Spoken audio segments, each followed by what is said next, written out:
এই যুগে কেউ যদি একবার বুঝে যায় যে আপনি তাকে ভীষণ ভালোবাসেন, সে যাই করুক আপনি তাকে কখনোই ছেড়ে যাবেন না, তাহলেই খেল খতম।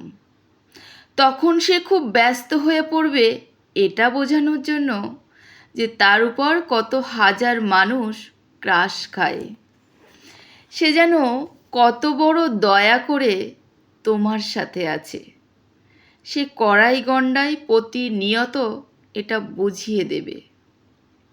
তুমি হয়তো কারোর জন্য দুঃখে কষ্ট পাচ্ছ, ভিতরে ভিতরে ভেঙে পড়ছো, মনে মনে ভাবছো এই মানুষটাই কি সেই মানুষটা, যে মানুষটা একদিন তোমাকে ভালোবেসেছিল, কেয়ার করত, যত্ন নিত, তোমার মান অভিমান সমস্ত কিছু ভাঙিয়ে দিত।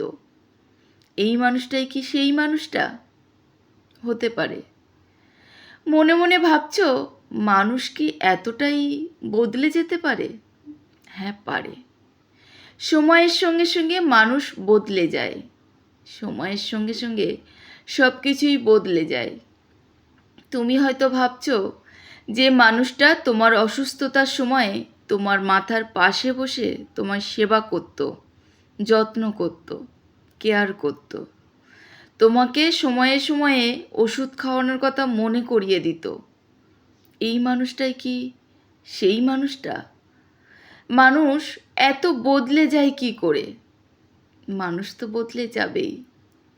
ওই যে সময় পরিস্থিতি সব কিছু চাপে পড়ে মানুষ একদিন ঠিক বদলে যায়। আর আপনি যে ধারণাটা নিয়ে বসে আছেন যে সেই মানুষটা এখনও আপনাকে ভালোবাসে, সেটা সম্পূর্ণ ভুল। তোমার জন্য যে মানুষটা কেয়ার করত সেই মানুষটা একই, কিন্তু তোমার ধারণাটা সম্পূর্ণ ভুল। মানুষের আসল চরিত্র তো এটাই।